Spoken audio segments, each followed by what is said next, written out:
Sa ibang balita naman, abalang-abala na ang kinauukulan para sa pagbisita ni Pope Francis sa bansa ngayong Enero. Isa na rito ang University of Santo Tomas kung saan nakatakdang idaos ang ilang mahalagang aktibidad sa pagbisita ng Santo Papa. Narito ang ulat ni Ria Fernandez. May nalalabing 24 na araw na lamang bago ang inaasam na pagdating ni Pope Francis sa Pilipinas. Kaya naman abalang-abala na ngayon sa paghahanda ang pinakamatandang universidad sa Asia, ang University of Santo Tomas o UST. Sa kanila kasi idadaos ang ilang mahalagang aktibidad ng Santo Papa.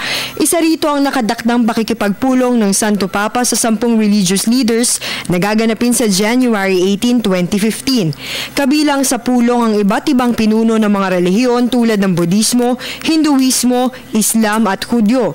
Kasama rin ang mga kinatawan mula sa National Council of Churches in the Philippines, ngayon ni si Bishop Cesar Punsalan, pati si dating punong Maestrado Reynato Puno na kasalukuyang namumuno sa Philippine Bible Society.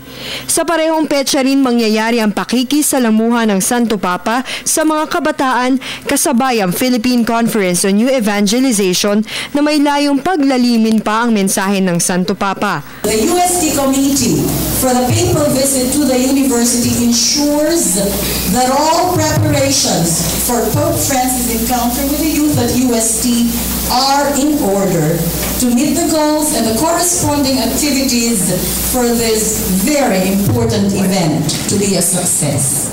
Libre at malayang makakadalo ang kahit sinong kabataan sa espesyal na okasyon.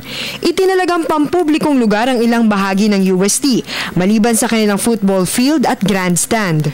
The UST football field and grandstand are allotted only for the youth representatives coming from the Archdiocesan Commission on the Youth, AYC, Episcopal Commission on the Youth, ECY, Catholic Educational Association of the Philippines, and Association of Catholic Universities of the Philippines member schools, and the youth participants of the second Philippine Conference on New Evangelization.